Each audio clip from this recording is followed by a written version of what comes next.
Hey everybody, this is Autoblog podcast producer Eric here. I'm just hopping in quickly at the beginning of the episode to let you know that this episode of the Autoblog podcast is brought to you by the SoFi Daily podcast. Reaching financial independence starts with having the right information.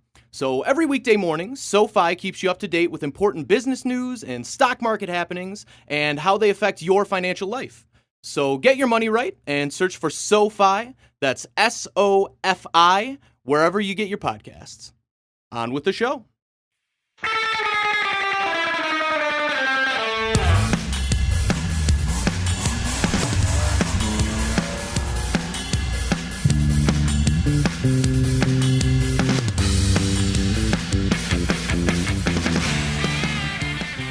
Hello and welcome to another episode of the Autoblog podcast. Joining me today on the phones from Ohio is our consumer editor, Jeremy Korzeniewski. What is up, man? Oh, not too much. It's a little, I don't know, kind of gray and overcast out there, so I guess it's a good day to be inside recording a podcast. I think so. Literally, as you said that, it got a little darker here up north to you in Michigan. Also on the phones is Byron Hurd, associate editor. How are you? Doing pretty well. And I noticed the exact same overcast pretty much the same second you did. So, yeah. Thursdays tend to be overcast, it seems like. So it's a good day for writing, I did some writing this morning. I wrote up, I spent some time in the Honda Ridgeline. I wrote up a driveway test. By the time you listen to this, it will probably be on the site. If you're listening to this on Friday, Saturday, walking the dog, having a beer on the patio, doing all those things you do on the weekend. Head back to Autoblog for that story. But we have a great show for you today. Let's jump right in. I'm going to talk about the Ridgeline. Byron spent some time. This is the second time he's driven the Sonata Hybrid. He also spent some time in the Hyundai Elantra. A little bit of nuance to that. We'll break it down. He towed a Mazda Miata in a QX80. So, hey, that's kind of cool. Towing, hauling, that's fun. And then we'll wrap up drives with the BMW X1, which Jeremy spent some time in. I have a lot of mixed feelings about the X1, so I'll be interested to hear what you think on that, Jeremy. Let's see, what else? And then we'll run through a little bit of news. The Ford Maverick is back in the news. We'll see, we're going to talk about what's going on there, and then just what is up with Tesla. So let's go. Honda Ridgeline. I spent last week driving it. Drove it a little bit. Didn't drive it a ton, but did get enough to get some good fresh impressions in it. I took it to Home Depot where I picked up, a lot of topsoil. I've been talking about getting mulch for weeks, for months, for years, actually. If you listen to the podcast, half the cars we get, I talk about how much mulch I might get. And am I going to go get the mulch? And then I talk about the next week because I didn't go get the mulch. It's kind of ridiculous. So I ended up with topsoil. The reason I got the topsoil is because, it's just plain dirt. If anybody in my family of the four-legged or two-legged variety were to eat it, there's basically no problems. So that's why I went with that. I ended up getting sort of these like weed barriers that I'm going to put below the dirt. Long story short, all of this fit in the Ridgeline. And my flower beds, as we now near the 1st of August, finally look good. I'm where most people were probably on June 1st. I did the clearing work that most people probably did in early April. I digress. But the reason I bring this little parable up is this is what the Ridgeline is perfect for. You could drive it around town during the week. It's comfortable. It's a crossover. It's basically a Pilot with a bed on it is what it is. I actually think it's more comfortable than the Pilot in some ways, just because it's a very long truck. It has a long wheelbase. I think it rides really well. And then on Saturday, you wake up and you say, hey, man, summer is 2/3 over. I need to get my topsoil. Your bed is right there. And I think the bed is really clever, too. It has the swing open door, tailgate, if you will. It has a trunk in there. The tailgate and the trunk both lock. You could pull the tailgate down in a traditional tailgate.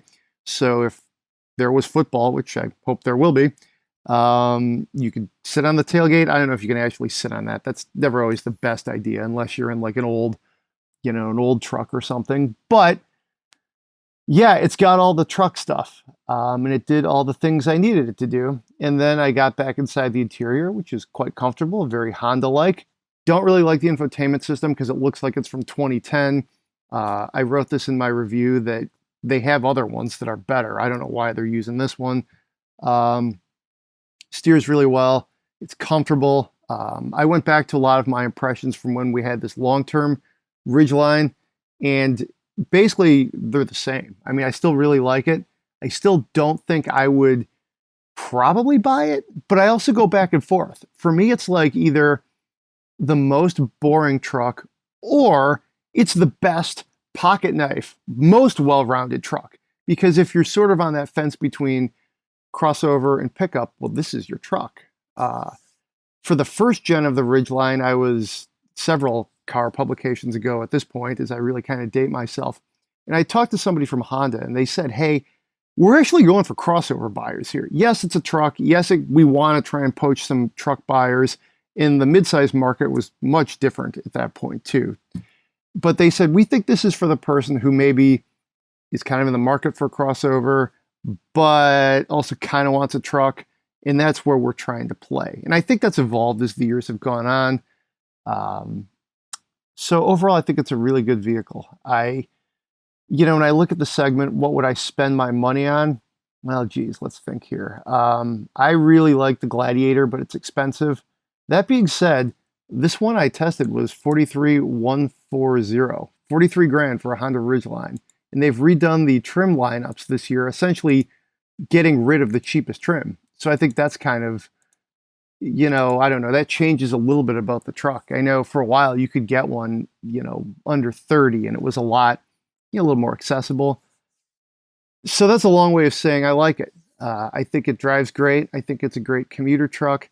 I wrote this in my article and I said something like, these aren't backhanded compliments.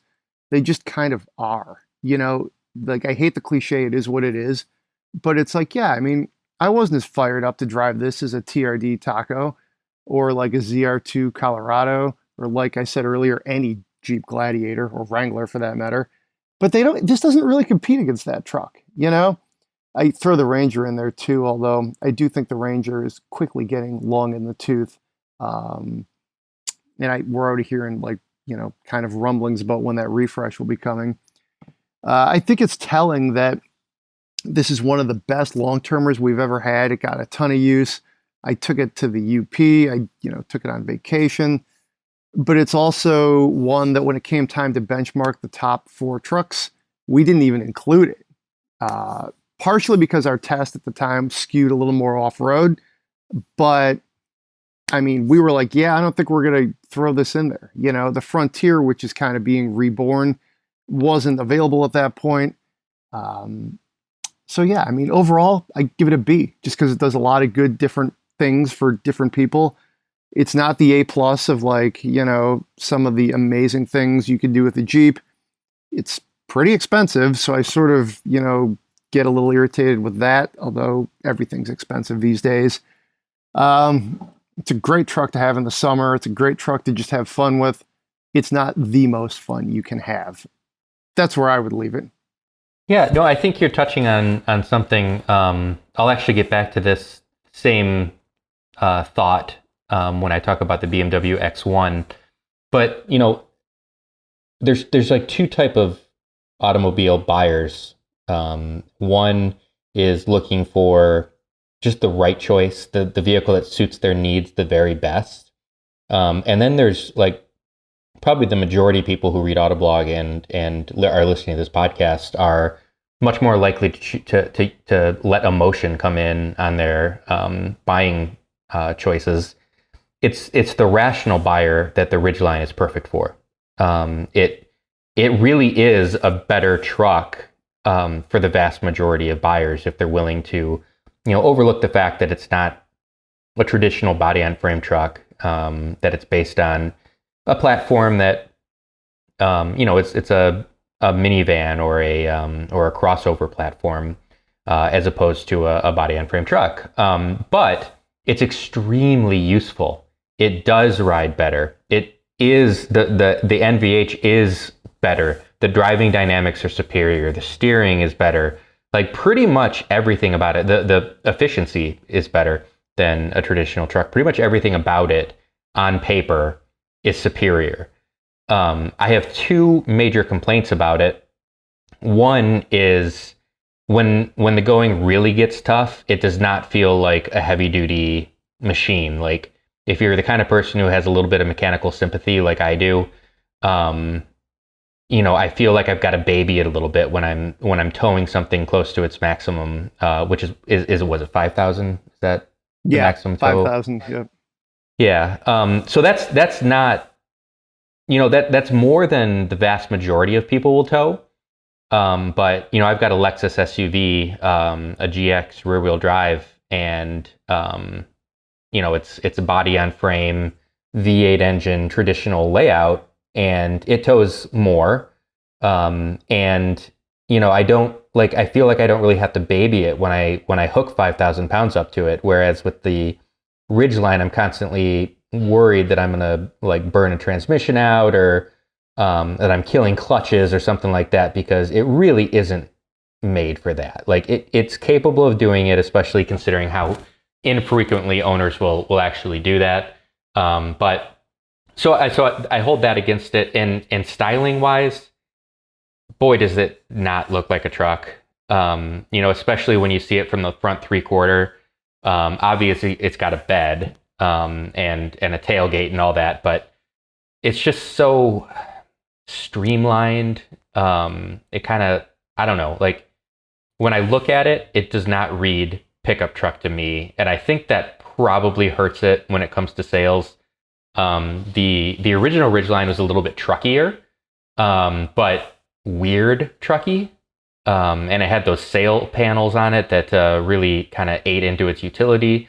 But I think Honda went too far in the car-like direction with the redesign, making it kind of like a crossover with a pickup truck bed as opposed to an actual pickup truck. So those are my two complaints about it. I always will recommend it to people though. Well, what are you going to do with your truck? Oh, you're going to occasionally haul mulch and topsoil like Greg. You're going to occasionally pull some jet skis or put dirt bikes in the back. Well, the Ridgeline, probably you're going to love your life a lot more driving the Ridgeline than you are a Colorado ZR2 or a TRD Pro or something like that, or a Gladiator. Oh, you're going to go off road. Oh, you're regularly going to hook up a trailer and tow a camper and that kind of thing. All right, well, let's talk about the real body on frame trucks then. Like that's kind of my viewpoint on it. Well put. And I think too, the interior I think is far nicer than, the Jeep looks really good in there because Jeep has, I think, pretty good interiors, especially when you start to spec them out. But just a base Colorado, a base Ranger, those interiors are really nothing special. There's like acres of hard plastics and, other materials like that. Nothing too flashy. Honda's interior is pretty nice. You get in there, this one was kind of, I think it had a shade of cream somewhere going on in there. Seats are pretty comfy. You open that back window and, hey, you're in a truck. You get that vibe going. You're just not in a very like high up truck. And I will echo your thoughts there, Jeremy, that I think it's a handsome looking vehicle, like especially this one, the RTLE trim, if you will. Had like sort of chrome like door handles, smooth, clean lines. Looks pretty good. But then I look at it, I'm like, oh, that's not really like a truck, not like you walk out and you see a Tacoma with like those tires and like the grill and you're like, you get fired up. So Fender flares. Fender flares, scoop. yes. Yeah. Snorkel, One thing that I'll say really good about the Ridgeline, it's the last thing, and we talked about the Ridgeline quite a bit, but I was actually on the initial first drive for the latest Ridgeline, and I can tell you that Honda's torque vectoring all-wheel drive system is epically good. It drives so well on slippery surfaces that you kind of feel like a professional rally driver on the thing. Like I was bombing down figure 8 grass courses at top speed, and like the truck does all the work for you. It's a really high tech, well designed torque vectoring all wheel drive system that owners probably will never drive it that way, but if they do, they're going to have a lot of fun with it. Very cool. And that sounds like a fun thing I would generally like to do with my like sort of like off-roading things. I'm not a big rock crawler. I'm more like give me the dirt and maybe a little bit of the water. That kind of thing. So, in the grass. Cool. So check out that story. This is actually, I think, our first taste of the upgraded 2020 Honda Ridgeline. My story focused on the bed, but the only thing that really changed was the transmission, which is now upgraded to a 9-speed. And again, that lower level trim disappears. So check it out. I got a video there with my topsoil, and away we go. Let's talk Hyundai. Byron, you did a first drive or another second drive. Let's just call it a review of the Sonata Hybrid. What'd you think? So I had this one last week when I took the time off for my birthday and cruised around in it a bit. This is more applicable to the entire Sonata line, I think, than it is the hybrid. But this is a really fantastic car to drive on the highway, believe it or not. And it's newer sedans, especially. I seem to find a lot of them have that steering that is just, if you look away for half a second, you feel like you've drifted halfway across a lane. And that kind of lack of predictability, the lack of feedback, can be really pronounced in some of the newer cars. And the Sonata tracks so beautifully and predictably and just inspires a ton of confidence. For a car that's not, enthusiast leaning or anything like that, I was actually really impressed by just how much confidence it inspires when you're cruising. And it's kind of a rare thing, so I wanted to call it out for that. Fuel economy wise, I didn't really get a chance to play with it a whole lot, get any really good valid numbers.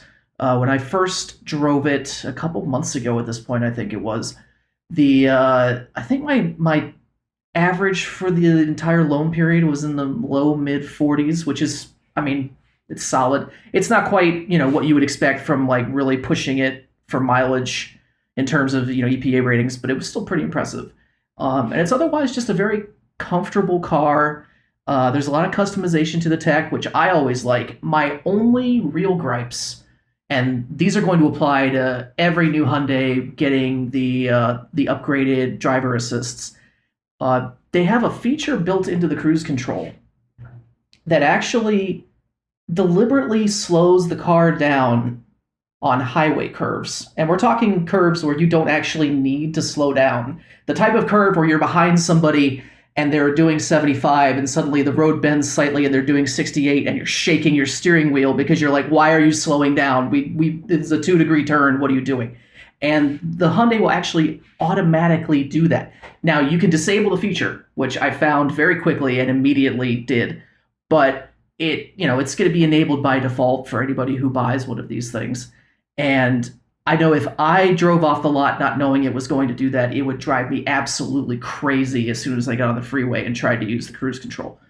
So honestly, if that's my biggest gripe with the car, then I think that says a lot about it positive-wise. Like, if it's something that can be turned off, and along with all the other driver assistance features, you can customize it pretty extensively. So it's, if things like that bother you, you have the opportunity to disable them, at least for now. Who knows what that'll look like in a couple of years as these systems become even more complex. But other than that, it's a great car. It's comfortable. It's predictable. It's, even for a hybrid, quiet, and has enough punch for freeway merges and stuff like that. I was impressed the first time I drove it, and that was reinforced when I had it last week. Very cool. I think the new Sonata looks great. I saw the Sonata and the Sonata Hybrid were, I think the Hybrid itself made some form of debut at the Chicago Auto Show, which was the last auto show I attended and may ever attend. It may be the last auto show there ever is. I thought it looked great. I love those headlights. I love the way the lines kind of flow back. I really like what they're doing with the Sonata. I think Hyundai is going back to taking risks. I think the last sort of model got a little too conservative. They went away from that fluidic sculpture design that made the Sonata. I believe it won Car and Truck of the Year, 8, 9, 10 years ago, whenever that generation launched. And it really was a groundbreaking sedan that I think sort of upset the order of things. Design was a huge part of it, as well as quality and value. So, I'm excited to see them return to this. They threw some kind of weird colors in there too, especially with the hybrid models. Yours wasn't the lime green one, was it? No, that was actually the one that I originally drove was red, which was fine. This one was a very like a carbon gray. It was sweet, actually. Yeah, it looks quite good. In fact, with the solar roof, it actually gives it kind of a monochromatic look, because the solar roof is just about black, but not quite, because of all the panel grid in it. And the glass finish on it gives it kind of a different look. But the deep gray and the solar roof is actually a pretty nice look for that car. Do you think would you get the solar roof if you given the choice? Given a choice, no. It's a vanity feature. I think you can gain something like 1.5 miles of range a day or something like that if it's always sunny outside. Like, it's just, you know, as soon as you put it in the garage, you're negating all the benefits you're getting from that thing. Or if you live anywhere where there's ever a cloud, like in Michigan on Thursdays. So there you go. Very cool. Very cool. Well, let's talk about this Elantra that you drove but can't say you drove. We're getting essentially a test of the Elantra, just to let us get familiar with it. And we were able to do some things with it, just to get like a feel of it. So every now and then we get to sort of sample, if you will, these like early prototypes, which is great. I think it's a good way to get a feel of the car. But tell us, I guess, what you did with this car in your driveway, Byron, if you will. Yeah, I've really just kind of been playing around with the tech. It's having come out of the Sonata Hybrid last week, jumping into this. A lot of it's very similar. The cockpit design is really cool, though, I have to say. We don't actually know what exact build this is, but I'm assuming it's a limited with everything. It probably has the Premium Plus or whatever it is that goes on top of the limited package. And so it's pretty loaded up. The interior's quite nice. The full width display that they have going on, you have essentially a screen going from the far left side of your dash all the way through the instrument cluster and then into the navigation system, the infotainment stack. So it's not actually a single piece, but it gives that impression. It's multiple screens, but it's a really cool look. It's laid out nicely, and I think it really flows with the exterior design, which we were just talking about Hyundai getting back to being more avant-garde with their styling. And the Elantra is even more experimental and adventurous than Sonata is in that regard. And that's really the whole point of us of having this is for us to get a chance to like look at it and, kind of take in the design and see how the interior and everything comes together. So that's really all I've had the opportunity to do. And so far I'm impressed. So I think once they actually have it completely buttoned up and ready for prime time, it's going to be a pretty impressive entry for the compact class. I think with the economy being so up and down, I think it's wise to have good sedans and smaller cars right now. I just think some of the companies that are still investing in those products, they could see gains. Definitely small doesn't mean cheap anymore, but small value, that could work, and I think Hyundai their vehicles, I think, are amazing values. Every time I get into one, and to go back to when I started in the industry, we had a long-term Sonata. I was at Auto Week, and I had actually been there a few years, but like, frankly, the younger guy didn't get to drive the greatest of cars, at least not regularly.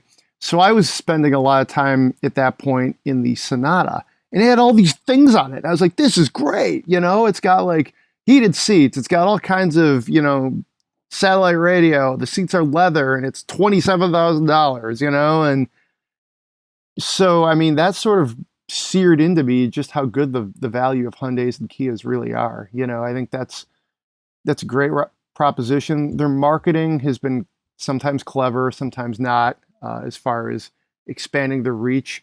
But every time I've driven one, I've generally been impressed.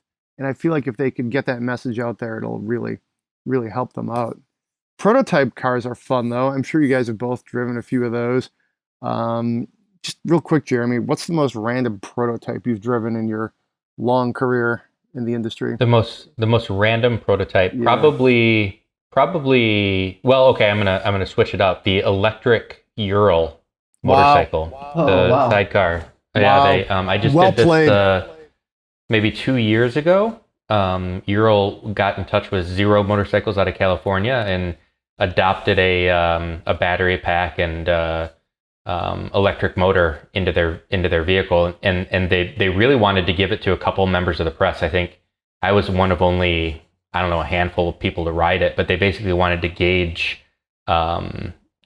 customer feedback to see if this is something that they should go down. So probably that. Very cool. How about you, Byron? Was it this Elantra? Probably not.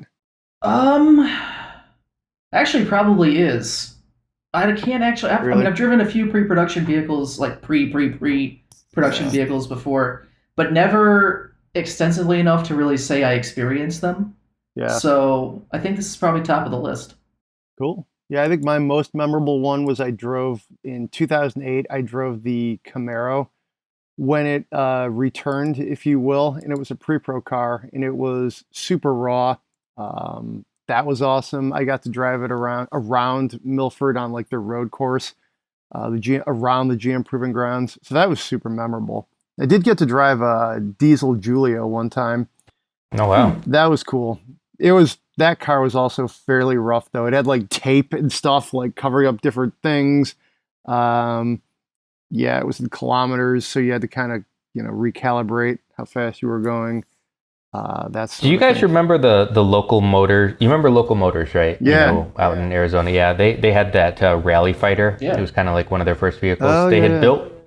had built one for a Discovery Channel documentary that they were doing. And I lived in Phoenix at the time, and they invited me out to come drive that car.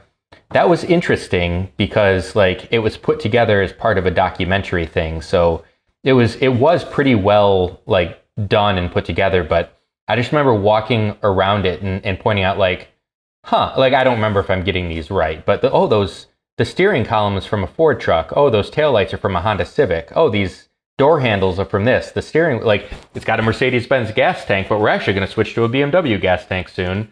Like that was probably the wildest quote unquote like prototype, but I hesitate to call it a prototype because pretty much all of them that they built were prototypes of some sort, like because you had to, and the reason they had to do that is because each and every piece had to be DOT approved.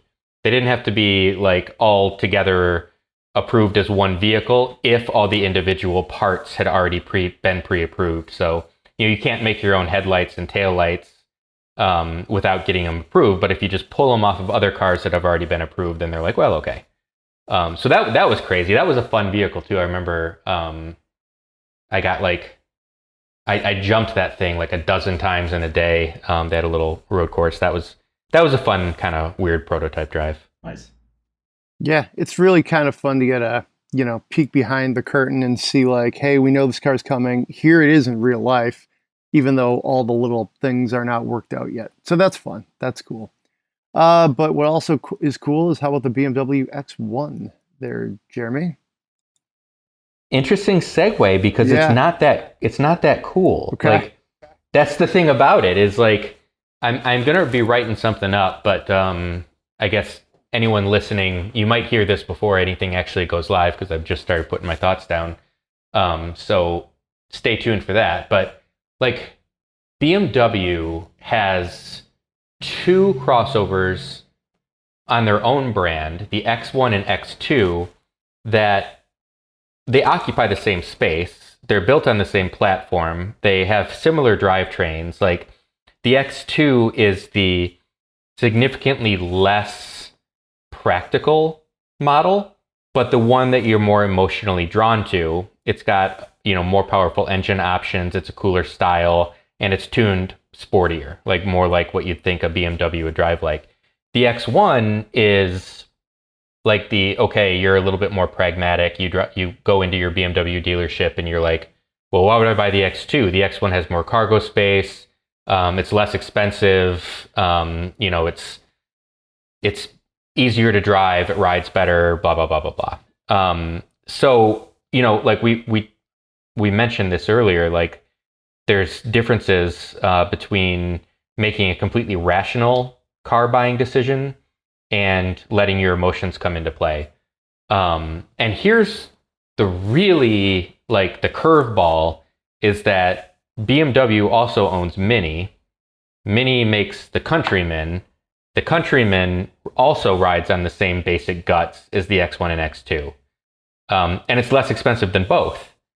It's got a slightly less powerful. I think it's like 189 horsepower versus 228 horsepower version of the 2-liter Turbo 4. Good luck feeling the difference in everyday driving. I mean, it's all like the last 10% of the power band where most drivers aren't driving anyway. The X2 has the more powerful 300 something horsepower, low 300, like 301 maybe even. But that's also offered in the Countryman, John Cooper Works. So it's just kind of a weird place to be in the subcompact premium crossover segment. There's basically 3 different offerings from BMW / Mini, all with a slightly different take on the exact same formula. So yeah, the X1 is the least interesting of all of them, but probably the right choice for more buyers. I mean, BMW purists get real bent out of shape when you talk about a BMW crossover, and oh my goodness, it's actually a front-wheel drive BMW crossover. I mean, all-wheel drive, sure, but it's front-wheel drive bias, transverse-mounted engine.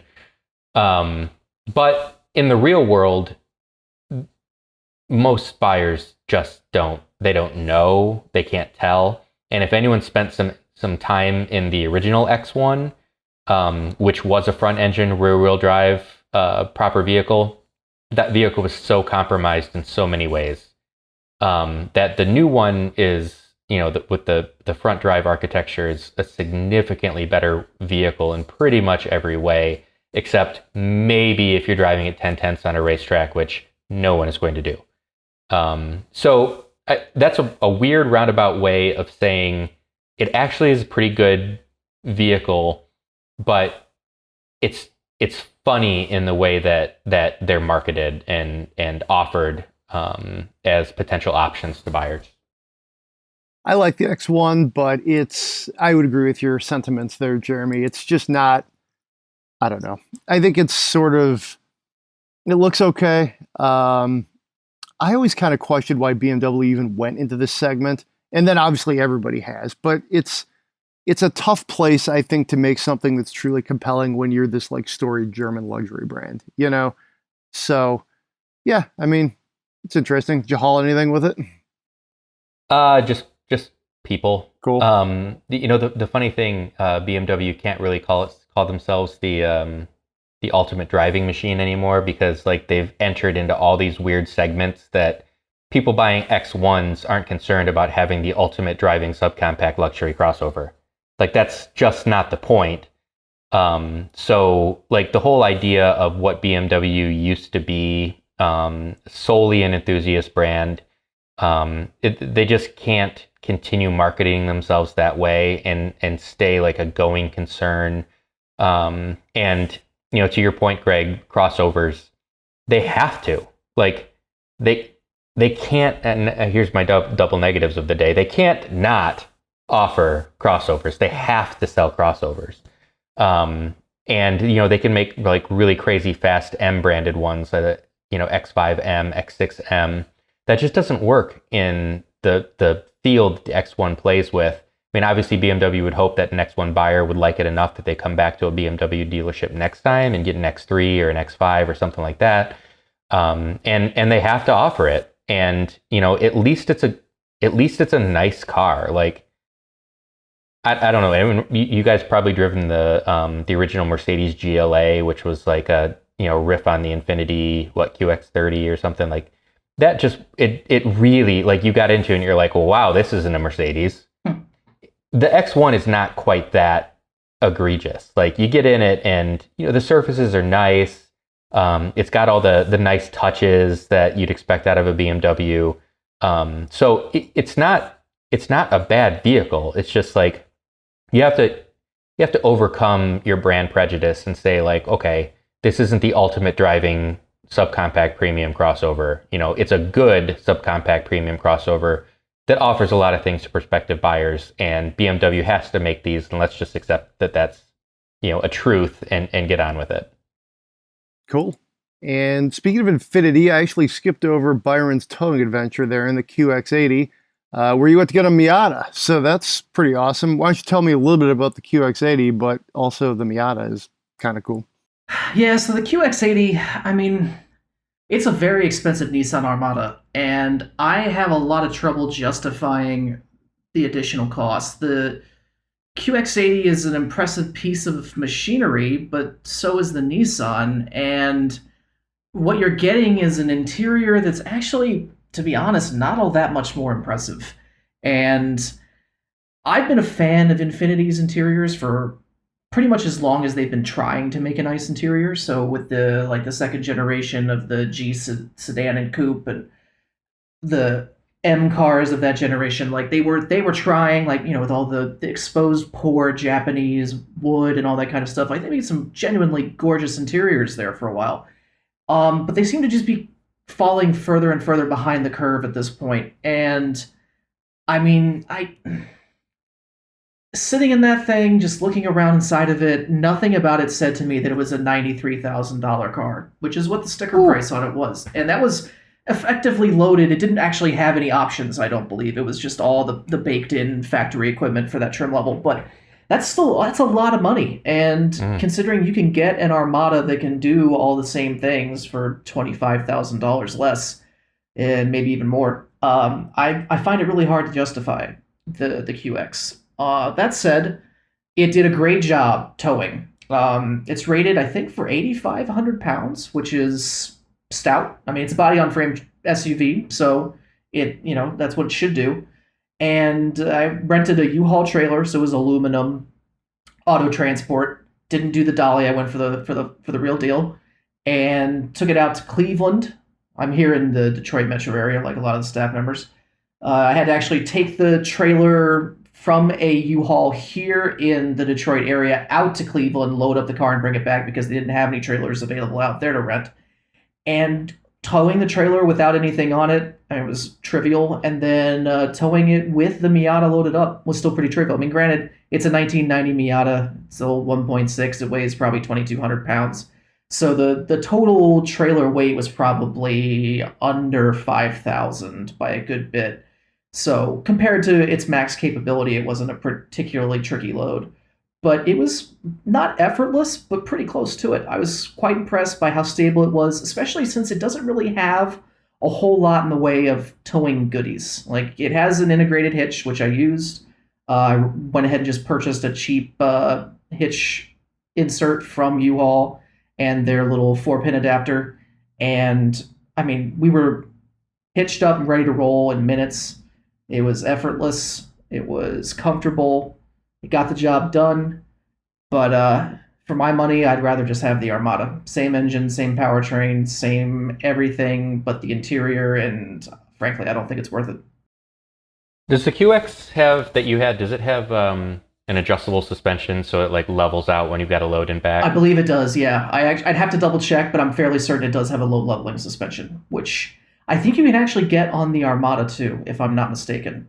Might be able to, yeah. I'd have to look it up too. That's the because I rented the same aluminum U-Haul car hauling trailer to tow my camper van from Seattle to Columbus, Ohio. Pulled it with my Lexus GX, and the number one thing that I was missing for towing that kind of load was the load leveling suspension. I got the steel springs on purpose. Because I was buying used and I wanted to maintain reliability, and I just didn't want to worry about it. Sure. So I regretted that for the drive because, I had headlights that were pointing, well over cars' roofs, because I couldn't level out I pushed the van as far back in the trailer as I could, and I still had too much tongue weight. So it really affected the stance of the vehicle. I was pushing it on that. So yeah, I mean, that's the one thing if people are seriously considering their like what something can technically tow versus what you're comfortable towing, you have to look at the option sheets for things like that, trailer brake controllers, load leveling suspensions, that kind of thing. They're important to have on an SUV that, it's not quite as important on a pickup truck because they've got those rear suspension systems that are designed for it right off the bat. Right. But something on like a QX or something like that, that really, really increases your comfort level when towing loads, like what you're talking about. Yeah, I agree. And I'd have to double check, but I'm fairly certain it did, because the steering behavior and everything on the highway, even at speed. Granted, I wasn't pushing it very hard. Was still excellent even with the trailer. And granted, again, it's a Miata. It's not like it weighs a whole lot. There's, it's just not throwing a ton of tongue weight at it, even with it mounted or placed at the front end of the trailer. It was fine. So. All right. The Miata's home, safe and secure. Yep. All right. That sounds good. Let's talk about the Maverick. And no, I'm not talking about a car from 40 years ago, a compact Ford. We're hearing some rumblings, a couple of stories. We've been following this, that this may be sort of like a small compact pickup truck, perhaps unibody, a little bit more, maybe like smaller Ridgeline or something, if you will. There's a lot of different things floating around. We've posted a couple stories. There was a leaked picture of stamping from about a week ago, and we've seen a bunch of spy shots. For a while, there were actually some rumors that the Maverick might be the baby Bronco, or what we now know as the Bronco Sport. That hasn't come to pass. So all of this is just kind of prologue to say, what do you guys think? This would be the third Ford truck. Fourth, if you actually consider the heavy duties is sort of like a separate F-150. You could maybe even say fifth if Ford ever did do like a gladiator fighting version of the Bronco, if you will, with a bed. We don't know anything about that Bronco. That's just something we've thought they could do. So I don't know. I mean, do you guys think there's a spot for a small pickup truck if it's called the Maverick or not? Go ahead, Byron. I think so. Yeah, go ahead, Byron. I'm of the opinion that it's never a bad thing to have more choices. Whether it ultimately works out for Ford or not financially is a whole different question. But I love the idea of more small utilitarian pickups being offered, even if they aren't going to be body on frame. I don't think that's a necessity, especially just going back to the Ridgeline conversation we were having earlier. Trucks don't have to be traditional to be good, and I would like to see more small trucks. Honestly, I think maybe one of the best features that not many people talk about when it comes to the Gladiator is the fact that it does have such a small footprint, even compared to the other mid-sized trucks. And you don't necessarily see it on paper because the dimensions are about the same. But when you look at the actual size of the body versus the width of the fenders and all the the mirrors and all the things that stick off the edge of a Jeep, it's actually a very narrow, small truck in the real world. And I was telling my neighbors, it's the kind of truck that I can get out of on the side of my driveway that's up against the house. Any other vehicle I park in my driveway, I can't open the doors on the side up against the house. There's just not enough room. But with the Gladiator, with my Wrangler, I can. And anything like that aids in practicality, that still offers the utility you need, is a win as far as I'm concerned. So even if they end up producing something that looks like a new Subaru Baja, I'm on board. That's cool. What do you think, Jeremy? Well, I mean, think about what has traditionally happened with pretty much every segment over the last several decades. A Accord used to be mid-size, now it's full-size. The Civic used to be compact, and now it's the same size as what used to be the mid-size Accord. That's also happened with trucks. If you park a mid to late 80s Ford Ranger next to the current Ford Ranger, you'll be shocked at the size difference. So what the idea here is going down a size level and offering a truck to all of those people that the original Ranger worked perfectly for. And doing so not with a traditional body on frame, leaf spring rear end, but doing it with something unibody. It ride on, I think it's the C2 platform. That's the same one as the Bronco Sport and the Escape. What I have to wonder is, would they be able to come out with something with 4 doors and a usable back seat and still have enough usable space for a truck bed? Because, I mean, look around. customers have decided that trucks are four-door vehicles now.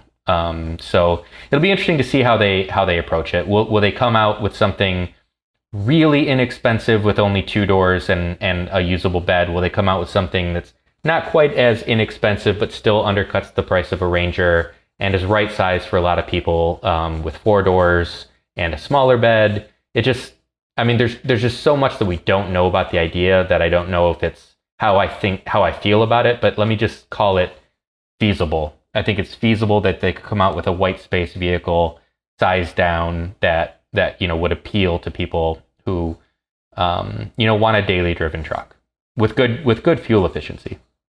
Ditto. I mean, just in the interest of time, I'll make my comments brief. I agree with you, Jeremy, and I actually agree exactly with what you said right off the top of this segment, Byron, and that's that, yeah, more is better. I like it when car companies, like, we don't care about their business cases. Yeah, give us another thing to test and write about and review and make videos of.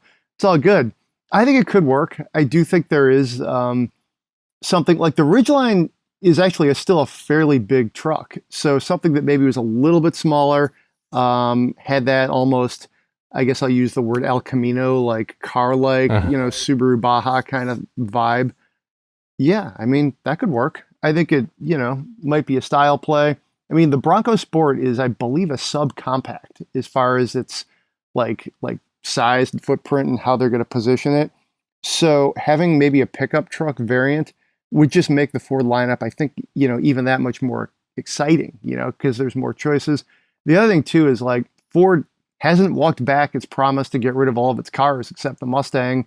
And so, I mean, they need to sell something, I mean, if that means strapping on a bed as opposed to selling like a Focus, okay, sure. I mean, yeah, I don't know. Maverick name. Go ahead, Jeremy. So let's just quickly point out too that they're talking about, rumor has it they're also talking about a full-size Bronco truck that would size up with something like the Gladiator, where we're talking about the Bronco Sport, the smaller unibody version. So just, for anyone listening, like, that's the differentiator. Like, there's the Bronco Sport, the little crossover one that's escape sized. And then there's the full-size Bronco, which is like a Wrangler analog. They're talking about making truck versions of both of those. Yeah, good point. Yeah, check it all out on Autoblog. One other thing you should check out, and I came across this when I was trying to find our coverage, is Byron did a feature, just kind of a quick auction post on a 74 Maverick in December. And yeah, I mean, if you kind of are wondering where is the Maverick name coming from, that's where it's coming from. If you're one of our younger listeners or readers or users, I think most of us remember what a Ford Maverick was, but if you don't, that's the car. I can't believe that was such a crazy example that I think it was, where was it? It was one of those, online for sale sites. I think it was on Bring a Trailer. 74 Mustang, 66 miles. It was like mustard. Man, I don't know. That was a pretty wild thing to find for sale with just such few miles on the odometer. Yeah. All right, so that's the Ford Maverick, maybe. Let's just talk real quickly. Tesla, they made money for the fourth straight quarter, which is kind of like, is just becoming the new normal for them. I mean, it seems like there was a lot of controversy earlier, I would say, in like the pandemic, if you will. I guess if we're going to start using that as a period of time, when Elon Musk was like, yeah, we're going to stay open, and California's like, yeah, no, you're not. And he's kind of like, yeah, we are. And then they kind of ironed it out, and so it goes. But I mean, this is interesting, if you will. I mean, this is almost like General Motors, like a few years, like maybe 20, 30 years ago. They're just profitable. They're talking about joining the S&P 500. Musk is talking about broadening the lineup with more affordable cars. I've seen all sorts of crazy projections for their stock price. But I mean, just real quick, state of Tesla. What do you guys think? Jeremy, you want to start with this one? Yeah. Tesla is, I mean, there's so much to talk about with Tesla. The fact that they are still making money is awesome. You guys probably saw the report recently that they did get some loans to help them cover things, despite the fact that Musk has been very vocal about, we shouldn't be bailing people out, and I don't know, I think it rubs people the wrong way. Here's our story. Comes from Reuters. Tesla says it took government payroll benefits which offset coronavirus shutdowns, but after taking those, Elon Musk tweets that further loan programs are not in the interests of the people. So I mean, there's what do you say about Tesla and Musk, and there's so much. I like Tesla. I want them to succeed. I want them to be profitable. I want them to continue making really cool electric vehicles. I want them to screw them together better. Interesting side note, they were absolutely last in J.D. Power's initial quality study, but first in the appeal study. So despite the fact that owners say they have all kinds of problems with Teslas, they also say, but I love it.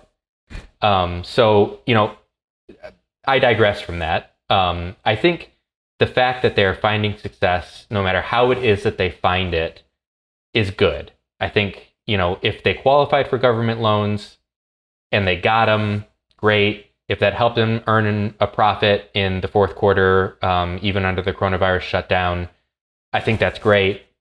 But man, if Musk would just stop talking, wouldn't we all just feel better about our lives? He's just such a difficult person to follow on a day in, day out basis, like his Twitter feed and interviews and stuff. But yeah, I guess I'll end it by saying kudos to Tesla for continuing to make money, whether it's by selling cars, whether it's by selling emissions credits, whether it's by, taking money for payroll loans, whatever it is. They've managed to make it work despite a ton of headwinds. And I hope that they continue doing so. I hope that their stock price comes back toward reality, because it's ridiculous right now. But just, good for them. We need these electric cars, so I'll move on. Yeah. Byron, what's your soapbox here on Tesla? I agree with Jeremy for the most part. I honestly just think that there were a lot of people who, even just a year ago, maybe two, were saying that there was no way Tesla was going to survive another 6 months. And before that, it was, well, there's no way they're going to survive the next 6 months. It's been this constant just wave of negativity against the company. And I can understand why. I mean, it's easy to be pessimistic when you're dealing with what's effectively a startup trying to break into a space that's traditionally very difficult to break into. But we've been at a point where Tesla is here to stay, whether it was going to be in the incarnation we see now, or if it was going to end up getting acquired by somebody and folded into a larger company like GM or Stellantis or whatever. So we passed that point of inevitability probably 2 or 3 years ago, regardless of whether people were willing to admit it. So Tesla is now part of the automotive landscape, whether we like it or not. And I think it's better to choose to like it because, again, choice, opportunity, competition, these are all important, even if we're partisans. It's the same thing that you run into with the Bronco Wrangler thing. Like, you've got all the Wrangler diehards like, oh no, the Bronco's going to be crap because it doesn't have it's choice, and choice is good and competition is better, because competition means maybe we don't get the same 3.6 liter V6 in the Wrangler for the next 15 years. Maybe they're actually going to try and do some more creative stuff with their powertrains. This 392, maybe that happens, maybe it doesn't. Frankly, as a 392 owner and a Wrangler owner, I don't give a crap about that 392 Wrangler concept. It's a vanity play. But we might actually get better Wranglers because Ford is building Broncos, and we are going to get more good EVs from other automakers because Tesla is building Teslas. That's the bottom line, and that's good for everybody. And I don't see how you can really fall on any other side of that argument, personally. There's just no downside for consumers or enthusiasts, frankly, because Tesla is effectively an enthusiast brand. Even if we don't share that brand of enthusiasm, we have to respect the fact that cars with crap quality that are beloved by their owners, congratulations, that's an enthusiast car, because we've all loved a crappy car. If you haven't, there's something wrong with you as a car enthusiast. So that's my take.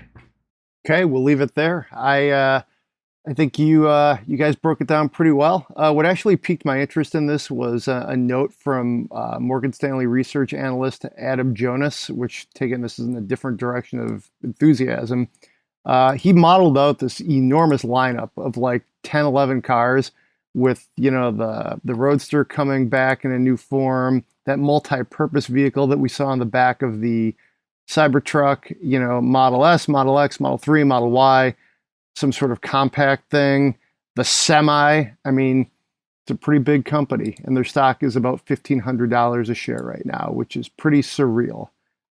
Mm-hmm. It's ridiculous. All right. Well, spend my money this week. Please send us your spend my monies. We'd love to get those on the air. Thanks for everybody for writing those in the past, if you will. Thanks for listening, of course. Guys, it's been fun. This has been a great show. Any big plans for the weekend?